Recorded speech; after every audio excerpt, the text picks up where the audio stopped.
எல்லை தாண்டி மீன்பிடித்ததாக கூறி ராமேஸ்வரத்தை சேர்ந்த 22 மீனவர்களை இலங்கை கடற்படையினர் கைது செய்தனர். ராமேஸ்வரம் மீன்பிடி துறைமுகத்திலிருந்து 4 விசைப்படகுகளில் 22 மீனவர்கள் மீன்பிடிக்க சென்றனர். மன்னார் வடக்கு கடற்பரப்பில் மீன்பிடித்துக் கொண்டிருந்த போது எல்லை தாண்டியதாக கூறி சுற்றி வளைத்த இலங்கை கடற்படையினர் 4 விசைப்படகுகளுடன் 22 மீனவர்களையும் கைது செய்தனர். கைது செய்யப்பட்ட மீனவர்களை மன்னார் கடற்படை முகாமிற்கு அழைத்து சென்ற இலங்கை கடற்படையினர் மீன்வளத்துறை அதிகாரிகளிடம் ஒப்படைத்தனர். கடந்த 2 நாட்களுக்கு முன்பாக ராமேஸ்வரம் அருகே எல்லை தாண்டி மீன்பிடித்ததாக கூறி காரைக்காலை சேர்ந்த 25 மீனவர்களை இலங்கை கடற்படையினர் கைது செய்தனர். இலங்கை கடற்படையின் தொடர் அத்துமீறல் மீனவர்கள் மற்றும் அவர்களின் குடும்பத்தினர் மத்தியில் கவலையை ஏற்படுத்தியுள்ளது.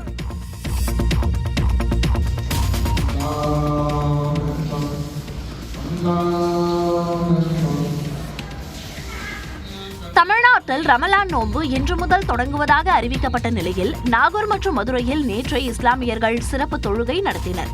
ஒவ்வொரு ஆண்டும் ரமலான் மாதத்தில் இஸ்லாமியர்கள் நோம்பிருந்து ரம்ஜான் பண்டிகையை கொண்டாடி வருகின்றனர். அதன்படி நேற்று மாலை தமிழ்நாட்டில் பல்வேறு பகுதிகளிலும் ரமலான் நோம்பிற்கான பிறை தெரிந்தது. அதைத் தொடர்ந்து இன்று முதல் புனித ரமலான் மாதத்தின் நோன்பு தொடங்குவதாக அரசின் தலைமை காஜி முஃப்தி உஸ்மான் அதிகாரப்பூர்வமாக அறிவித்துள்ளார். புனிதமான இந்த மாதத்தில் அனைவரும் நோம்பிருந்து இறை அருளை பெற இஸ்லாமிய பெருமக்களை வாழ்த்துவதாகவும் தலைமை காஜி தெரிவித்துள்ளார். இந்நிலையில் தமிழகம் முழுவதும் உள்ள பள்ளி வாசல்களில் நேற்றிரவு சிறப்பு தொழுகைகள் நடைபெற்றன. நாகை மாவட்டம் நாகூரில் உள்ள உலக புகழ்பெற்ற ஆண்டவர் தர்காவில் நடைபெற்ற தாராவி சிறப்பு தொழுகையில் ஏராளமான இஸ்லாமியர்கள் பங்கேற்றனர். மதுரை மாநகரில் மகபூப்பாளையம், நெல்பேட்டை, அண்ணாநகர், வள்ளுவர் காலனி, கலைநகர் உள்ளிட்ட பல்வேறு பகுதிகளில் உள்ள பள்ளி வாசல்களிலும் இஸ்லாமியர்கள் இரவு நேர சிறப்பு தொழுகையில் ஈடுபட்டனர். அப்போது உலக நன்மைக்காக பிரார்த்தனை செய்தனர்.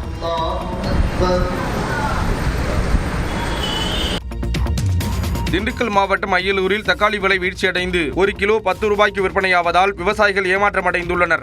அய்யலூர், கடவூர், புத்தூர், வடமதுரை, தென்னம்பட்டி, மலையூர் உள்ளிட்ட பகுதிகளில் நூற்றுக்கணக்கான ஏக்கரில் தக்காளி சாகுபடி செய்யப்பட்டுள்ளது. சென்ற மாதம் வரை 15 கிலோ கொண்ட ஒரு பெட்டி தக்காளி 750 ரூபாய் முதல் 1200 ரூபாய் வரை விற்பனையானது. 1 கிலோ தக்காளி 80 ரூபாய் வரை விற்பனையானது. இதனால் தக்காளி அதிக விலைக்கு விற்பனையாகும் என ஏராளமான விவசாயிகள் தக்காளியை சாகுபடி செய்தனர். விளைச்சல் அதிகரிப்பாலும் வெளிமாநில தக்காளி வரத்தாலும் தற்போது தக்காளி விலை கடும் வீழ்ச்சியடைந்துள்ளது. அய்யலூர் சந்தைக்கு வழக்கமாக 20 டன் தக்காளி வரும் நிலையில் தற்போது 100 டன் தக்காளி விற்பனைக்காக கொண்டு வரப்பட்டுள்ளன.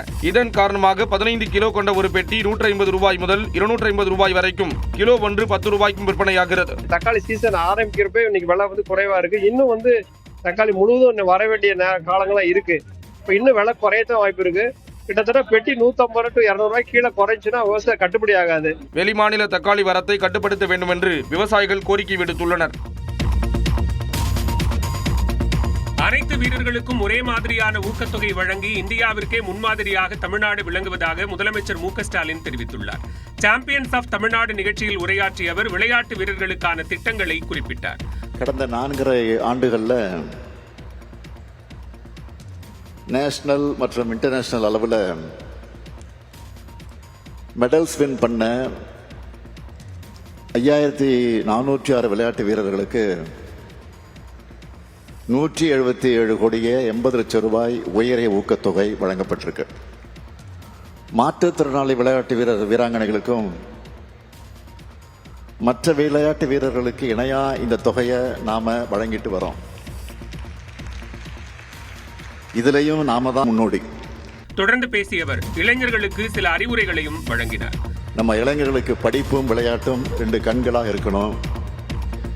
தமிழ்நாடு தொடர்ந்து அமைதியான வளர்ச்சி பெற்ற மாநிலமாக இருக்கணும்னா அது அரசியல் தலைவர்களான எங்க கையில் மட்டும் இல்லை, இளைஞர்களான நீங்களும் எங்களுக்கு துணையாக நிற்கணும்.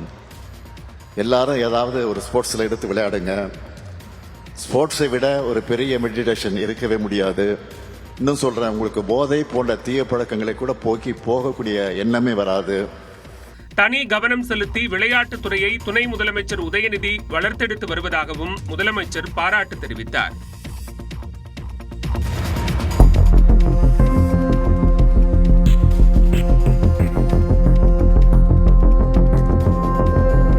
நீலகிரி மாவட்டம் பந்தலூர் அருகே தொண்டியாலம் கிராமத்தில் நடமாடக்கூடிய இந்த சிறுத்தையால் பொதுமக்கள் அச்சமடைந்துள்ளனர்.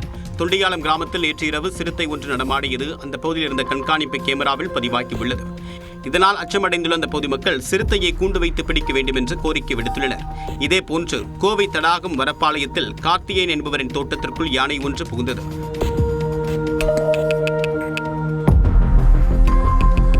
தோட்டத்தின் உரிமையாளர் மின்விளக்கை ஒளிர வைத்ததால் யானை அச்சமடைந்து வனப்பகுதியை நோக்கி சென்றது. குடியிருப்பு பகுதி மற்றும் விளைநிலங்களுக்கு உணவு தேடி யானைகள் வருவது தொடர்கதையாகி வருவதாக அந்த பகுதி மக்கள் அச்சம் தெரிவித்துள்ளனர். தமிழ்நாட்டின் அரசியல் களத்தை பரபரப்பாக்கிய செய்திகளை டாப் 5 அரசியல் செய்திகள் பகுதியில் பார்க்கலாம். மார்ச் மாதத்தின் முதல் 2 வாரங்களில் பிரதமர் நரேந்திர மோடி 3 முறை தமிழ்நாடு வரவுள்ளார். தமிழ்நாட்டில் தேர்தல் களம் சூடுபிடிக்க தொடங்கியுள்ள நிலையில் பல்வேறு அரசியல் கட்சி தலைவர்கள் பரப்புரையை தீவிரப்படுத்தியுள்ளனர். அந்த வகையில் கடந்த மாதம் மதுராந்தகத்தில் பொதுக்கூட்டத்தில் கலந்து கொண்ட பிரதமர் மோடி மார்ச் மாதத்தில் மட்டும் முதல் 2 வாரங்களில் 3 முறை தமிழ்நாட்டிற்கு வரவுள்ளார். குறிப்பாக மார்ச் 1ஆம் தேதி மதுரையில் நடைபெறும் பொதுக்கூட்டத்தில் பிரதமர் மோடியுடன் தேசிய ஜனநாயக கூட்டணியில் புதிதாக இணையவுள்ள கட்சிகளின் தலைவர்களும் பங்கேற்பார்கள் என்று எதிர்பார்க்கப்படுகிறது. இதனைத் தொடர்ந்து மார்ச் 7ஆம் தேதி வேலூரிலும் 11ஆம் தேதி திருச்சி மற்றும் தஞ்சாவூரிலும் பிரதமர் மோடி சூறாவளி பரப்புரை மேற்கொள்ள உள்ளார். தமிழ்நாடு புதுச்சேரி சட்டப்பேரவைத் தேர்தலுக்கு திமுக சார்பில் வேட்பாளராக போட்டியிட விரும்புவோர் வரும் வெள்ளிக்கிழமை முதல் விருப்ப மனு பெறலாம் என அறிவிக்கப்பட்டுள்ளது. தமிழ்நாடு உட்பட 5 மாநிலங்களுக்கான சட்டப்பேரவைத் தேர்தல் தேதி விரைவில் அறிவிக்கப்பட உள்ளது. இதனால் கூட்டணி பேச்சுவார்த்தை, தொகுதி பங்கீடு என அரசியல் கட்சிகள் தீவிரமாக பணியாற்றி வருகின்றன. இந்நிலையில் தமிழ்நாடு மற்றும் புதுச்சேரியில் திமுக சார்பில் வேட்பாளர்களாக போட்டியிட விரும்புபவர்கள் பிப்ரவரி 20 முதல் மார்ச் 2ஆம் தேதி வரை விண்ணப்பிக்கலாம் என அக்கட்சியின் பொதுச் செயலாளர் துரைமுருகன் அறிவித்துள்ளார். 1000 ரூபாய் செலுத்தி விண்ணப்ப படிவத்தை பெற்றுக் கொள்ளலாம் எனவும், பொது தொகுதியில் போட்டியிட 25,000 ரூபாயும், மகளிர் மற்றும் தனித்தொகுதிக்கு 15,000 ரூபாயும் விண்ணப்ப கட்டணமாக வழங்க வேண்டும் என்றும் தெரிவித்துள்ளார். கூட்டணி கட்சிகளுக்கு பகிர்ந்து அளிக்கப்படும் தொகுதிகளில் விண்ணப்ப கட்டணம் திருப்பி அளிக்கப்படும் என்றும் துரைமுருகன் கூறியுள்ளார். இந்தியா கூட்டணியின் தலைவராக முதலமைச்சர் மு.க. ஸ்டாலினை நியமிக்கலாம் என்ற காங்கிரஸ் மூத்த தலைவர் மணிசங்கர் ஐயரின் கருத்துக்கு திருமாவளவன், சீமான், கார்த்தி சிதம்பரம் ஆகியோர் வரவேற்பு தெரிவித்துள்ளனர். மணிசங்கர் ஐயர் தமிழ்நாடு முதலமைச்சரை இந்தியா கூட்டணியோட ஒருங்கிணைப்பாளராக தேர்வு செய்யணும்னு 2 நாளுக்கு முன்பு சொல்லியிருக்காரு. எப்படி பார்க்க? ஒரு நல்ல கோரிக்கை. அவர் முன்மொழிந்ததை நான் வழிமொழிகிறேன். அவங்க கூட்டணியில் இருக்கிறதுலே வலுவாக இருக்கிறது அவர் தான். 40 நாடாளுமன்ற உறுப்பினர் வச்சிருக்காரு. அவங்களுக்கே 10 உறுப்பினரை கொடுத்துருக்கிறார். வேற எந்த மாநிலத்திலையும் அவங்களுக்கு அவ்வளவு வலு இல்லை. பிரதான அரசியல் கட்சி தவிர மற்ற அரசியல் கட்சியின் சார்பாக கன்வீனரை போடுறதுல ஒரு உண்மை இருக்கிறது. அதை போட்டு அந்த வாய்ப்பு கொடுத்துருக்கலாம். என்னை பொறுத்த வரைக்குமே ஒரு போன தடவை நிதிஷ்குமார் ஒரு தடவை இந்த கூட்டணிக்குள் வரும்போது அவரை ஒருங்கிணைப்பாளராக போட்டிருக்கலாம். இல்லாட்டி அதுக்கப்புறம் மமதா பானர்ஜியை போட்டிருக்கலாம். இல்லைனாக்கா உத்தவ் தாக்கரேயை போட்டிருக்கலாம். இல்லைனாக்கா திரு ஸ்டாலின் அவர்களை போட்டிருக்கலாம். முதலமைச்சர்களாக இருந்த மற்றவர்களை போட்டிருக்கலாம். ஒரு ரொட்டேஷன் பேசிஸ்லையும் போட்டிருக்கலாம். நான் கேட்குற கேள்வி, அதுக்கு ஐயா எடப்பாடி பழனிசாமி என்ன பண்ணுறோம்? நீட்டு தேர்வில் நீங்கள் கூட்டணி வச்சிருக்கிற இந்த நாட்டை ஆண்டு கொண்டிருக்கிற பாரதிய ஜனதா கட்சியினுடைய கருத்து என்ன, நிலைப்பாடு என்ன சொல்லுங்கள். நீட் தேர்வு விலக்கு விவகாரத்தில் அதிமுக பொதுச் செயலாளர் எடப்பாடி பழனிசாமிக்கு நாம் தமிழர் கட்சி ஒருங்கிணைப்பாளர் சீமான் முன்வைத்த கேள்விதான் இது. சென்னையில் செய்தியாளர்களிடம் பேசிய சீமான், தான் ஆட்சிக்கு வந்தால் மக்களுக்கு நிதி உதவி வழங்க மாட்டேன் என்றும், தமிழ்நாட்டை கடன்கார மாநிலமாக மாற்ற மாட்டேன் என்றும் தெரிவித்தார். ஆனால் விஜய் ஆட்சிக்கு வந்தால் என்ன செய்வார் என்றும் வினவினார். இப்போ இதே என் தம்பி ஒரு தடவை ஆட்சி அமைச்சிருந்து, ஒரு தடவை 5 ஆண்டு கால ஆட்சியில் இருந்து ஆட்சி நடத்திட்டு அடுத்த முறை இப்படி ஒரு அழைப்பு கொடுக்குறாருன்னா எல்லாரும் போவாங்க. ஆனால் ஆட்சிக்கே வராத, தேர்தலே நிற்காத ஒருவர் அழைக்கும் போது நம்பிக்கைக்குரியதாக இருக்காது. நீங்கள் ஆட்சியில் பங்கு கொடுக்குற அளவுக்கு தூய்மையான நேர்மையான கட்சிகள் இருந்தால் நீங்கள் ஏன் கட்சி ஆரம்பிச்சீங்க? வயது, அரசியல் அனுபவம் என எல்லாவற்றிலும் தான் மூத்தவன் என்றும், தனது தலைமையை ஏற்பதாக இருந்தால் விஜய் கூட்டணிக்கு வரலாம் என்றும் சீமான் தெரிவித்தார். மைக்கேல்பட்டி மாணவி விவகாரத்தில் மத ரீதியாக வெறுப்புணர்ச்சியை பரப்பி அரசியல் அறுவடை செய்ய நினைத்த பாஜகவின் திட்டம் தமிழ்நாட்டு மக்கள் மத்தியில் அம்பலப்பட்டு இருப்பதாக காங்கிரஸ் மற்றும் திமுக தலைவர்கள் தெரிவித்துள்ளனர். இதை எப்படியாவது சாதிய பிரச்சனையா மாற்றலாமா, மத பிரச்சனையா மாற்றலாமா, தமிழ்நாட்டில் கலவரத்தை ஏற்படுத்தலாமா, மத மாற்றம் செய்கிறார்கள் அண்ணாமலை எடுத்தார். இப்போ அண்ணாமலை ஊரா போயிட்டு இதை கூவி வியாபாரம் பண்ணார். அரசியல் வியாபாரம் எதனா பண்ணலாமா? அண்ணாமலை நிபந்தனையற்ற மன்னிப்பு கேட்கணும். தமிழ்நாட்டு மக்களிடமும் தமிழ்நாடு அரசிடமும் மாண்புமிகு முதலமைச்சரிடமும் நிபந்தனையற்ற மன்னிப்பு அண்ணாமலை கேட்கணும். பொய்யே மூலதனம் வச்சு மக்கள் மேல மதத்தை கொண்டு வெறுப்புணர்ச்சி உண்டாக்கி அதில் அரசியல் அறுவடை பண்ணுற ஒரு ரொம்ப ஜனநாயகத்துக்கு விரோதமான செயலை தான் பாஜக காரங்க எப்போதும் ஈடுபட்டு இருப்பாங்க. அது ஒரு அசைன்மெண்ட்டாகவே செய்கிறாங்க. இன்னைக்கு அந்த அசைன்மெண்ட் தோல் உறுத்தி காட்டப்பட்டது. பிஜேபியினுடைய உண்மை இன்றைய தினம் தமிழக மக்களுக்கு வெளிப்படுத்தப்பட்டிருக்கின்றது என்பதை நான் உங்களுக்கு தெளிவாக. பிரதமர் நரேந்திர மோடியை சந்தித்த Google CEO Sundar Pichai, சர்ச்சைக்குள்ளான robot விவகாரம் உள்ளிட்ட செய்திகளை டாப் 5 இந்தியா பகுதியில் பார்க்கலாம். டெல்லியில் செயற்கை நுண்ணறிவு தாக்க உச்சி மாநாட்டின் இடையே பிரதமர் நரேந்திர மோடி பல்வேறு நாடுகளின் தலைவர்களுடன் இருதரப்பு பேச்சுவார்த்தை நடத்தினார்.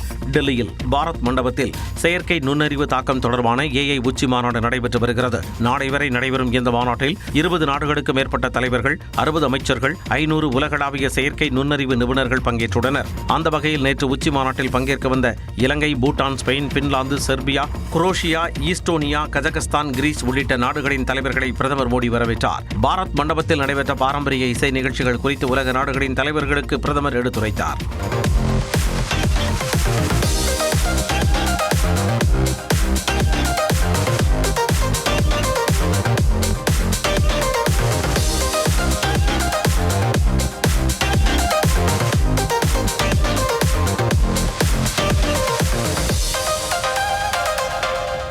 அதன்படி ஸ்பெயின், செர்பியா, குரோஷியா, பூட்டான் உள்ளிட்ட நாடுகளின் தலைவர்களை பிரதமர் மோடி தனித்தனியாக சந்தித்து பேச்சுவார்த்தை நடத்தினார். அப்போது இரு நாடுகளுக்கு இடையிலான பரஸ்பர கூட்டு ஒத்துழைப்பு, தொலைத்தொடர்பு, பாதுகாப்பு, உட்கட்டமைப்பு உள்ளிட்ட துறைகளில் ஒத்துழைப்பை மேம்படுத்துவது பற்றி விரிவாக ஆலோசிக்கப்பட்டது.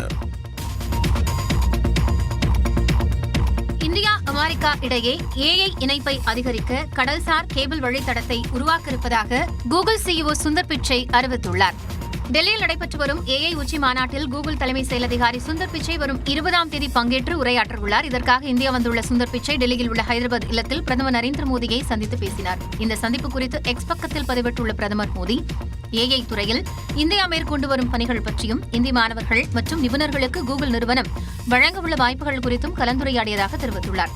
இதைத் தொடர்ந்து டெல்லியில் நடைபெற்ற கூகுள் நிகழ்ச்சியில் பேசிய சுந்தர் பிச்சை புதிய திட்டத்தை அறிவித்தார்.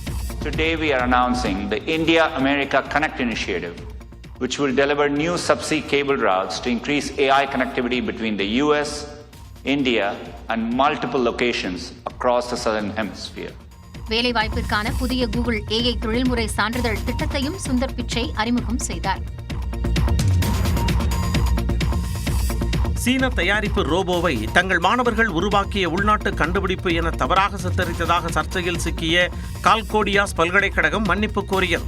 டெல்லியில் நடைபெற்று வரும் சர்வதேச AI மாநாட்டின் 2ஆம் நாளில் உத்தரப்பிரதேசத்தின் கிரேட்டர் நொய்டாவைச் சேர்ந்த கால்கோடியாஸ் பல்கலைக்கழகம் ரோபோ நாய் ஒன்றை காட்சிப்படுத்தியது. இந்த வீடியோ அதிகம் கவனம் பெற்ற நிலையில் மாநாட்டில் காட்சிப்படுத்தப்பட்டது சீனாவைச் சேர்ந்த யூனிட்ரி GO2 என்கின்ற ரோபோ என்பதை தொழில்நுட்ப வல்லுநர்கள் ஆதாரங்களுடன் சுட்டிக்காட்டினர். ஒரு வெளிநாட்டு தொழில்நுட்பத்தை இந்திய கண்டுபிடிப்பாக காட்டி முதலீடுகளை ஈர்க்க முயன்றதாக கடும் கண்டனம் எழுந்தது. இதையடுத்து மாநாட்டின் கண்காட்சி அரங்கை காலி செய்து வெளியேறுமாறு கால்கோடியாஸ் பல்கலைக்கழகத்திற்கு அதிகாரிகள் உத்தரவிட்டனர். இதற்கு விளக்கம் அளித்த கால்கோடியாஸ் பல்கலைக்கழக பேராசிரியர் நேஹா சிங், ரோபோவை தாங்கள் தயாரித்ததாக கூறவில்லை என்றும் தவறாக புரிந்து கொள்ளப்பட்டுள்ளதாகவும் தெரிவித்தார். But I am very responsible in my choice of words and what I intend to say, and I still stand by it. हम आज भी மேலும் இந்த விவகாரத்தில் மன்னிப்பு கோரியுள்ள கால்கோடியாஸ் பல்கலைக்கழகம் தங்கள் ஸ்டாலை நிர்வகித்த பிரதிநிதிக்கு தவறான தகவல் தெரிவிக்கப்பட்டதாகவும், கேமரா முன்பு இருந்த ஆர்வத்தில் பிரதிநிதி உண்மைக்கு மாறான தகவல்களை தெரிவித்து விட்டதாகவும் விளக்கமளித்துள்ளது. பஞ்சாபில் நடந்த திருமண நிகழ்வில் மணப்பெண் மீது லட்சக்கணக்கான ரூபாய் நோட்டுகள் வீசப்பட்டதாக பரவிய வீடியோ விவாத பொருளாகியுள்ளது. பஞ்சாபின் டான்டரன் மாவட்டத்தில் உள்ள பட்டி என்ற இடத்தில் கடந்த பிப்ரவரி 14ஆம் தேதி காதலர் தினத்தன்று ஒரு திருமணம் நடைபெற்றது. மணமகன் ஆஸ்திரேலியாவில் லாரி தொழில் செய்து வருகிறார். இந்த திருமணத்தில் பஞ்சாபி கலாச்சாரப்படி மணமக்களை வாழ்த்தி பணத்தை காற்றில் வீசி எறியும் சடங்கு நடைபெற்றது. அப்போது எடுக்கப்பட்ட வீடியோவில் மணப்பெண் மேடையில் நிற்க அவரை சுற்றி பணத்தாள்கள் சிதறி கிடப்பது போன்ற காட்சிகள் வெளியாகின. சுமார் 8.5 கோடி ரூபாய் மதிப்பிலான ரூபாய் தாள்கள் மணமகள் மீது மழையாக பொழியப்பட்டதாக கூறப்பட்ட நிலையில் எதிர்மறையாக விமர்சனங்கள் எழுந்தன. இதுகுறித்து விளக்கமளித்த மணமகனின் சகோதரர் சிக்கந்தர், காற்றில் வீசப்பட்ட மொத்த தொகை சுமார் 2 லட்சம் முதல் 4 லட்சம் ரூபாய் மட்டுமே என்று கூறினார். பஞ்சாபி திருமணங்களில் மகிழ்ச்சியை வெளிப்படுத்தவும் தீய சக்திகளை விரட்டவும் பணத்தை வீசுவது ஒரு பாரம்பரிய வழக்கம் என்றும், இது தவறாக புரிந்து கொள்ளப்பட்டு மிகைப்படுத்தப்பட்ட தகவல்கள் பரப்பப்பட்டுள்ளதாகவும் விவரித்தார். முல்லை முள்ளால் எடுக்கும் பழமொழிக்கு ஏற்ப ரீல்ஸுக்காக வாகன ஓட்டிகளை அச்சுறுத்திய இளைஞரை கைது செய்து ரீல்ஸ் வெளியிட்டுள்ளது டெல்லி காவல்துறை. டெல்லியைச் சேர்ந்த துஷார் புனியா என்ற இளைஞர் தனது மோட்டார் சைக்கிளில் அதிவேகமாக சென்று சாலையில் ஓடிக்கொண்டிருக்கும் பேருந்துகள் மற்றும் பிற வாகனங்களின் கதவுகளை திடீரென திறந்துவிட்டு அதனை வீடியோ எடுத்து தனது இன்ஸ்டாகிராம் பக்கத்தில் பதிவேற்றி வந்தார். பதிவு எண் இல்லாத இருசக்கர வாகனத்தை பயன்படுத்தி போக்குவரத்து விதிகளை துச்சமாக மதித்து அவர் செய்த இந்த செயல் கடும் கண்டனத்திற்குள்ளானது. இந்த வீடியோ குறித்து டெல்லி காவல்துறையின் நியூ உஸ்மான்பூர் காவல் நிலைய ஆய்வாளர் ராஜேந்தர் குமார் தலைமையிலான தனிப்படையினர் தீவிர விசாரணை மேற்கொண்டது. ஆதாரங்களின் அடிப்படையில் கஜூரி காஸ் பகுதியைச் சேர்ந்த துஷார் புனியாவை போலீசார் கைது செய்து அவரது பைக்கையும் பறிமுதல் செய்தனர். தவறு செய்வோர் மீது கடும் நடவடிக்கை எடுக்கப்படும் என்ற எச்சரிக்கையுடன் அல்லு அர்ஜுன் நடித்து வரும் புதிய படத்தின் தீம் மியூசிக்கை இணைத்து வீடியோவாக பதிவிட்டுள்ளனர்.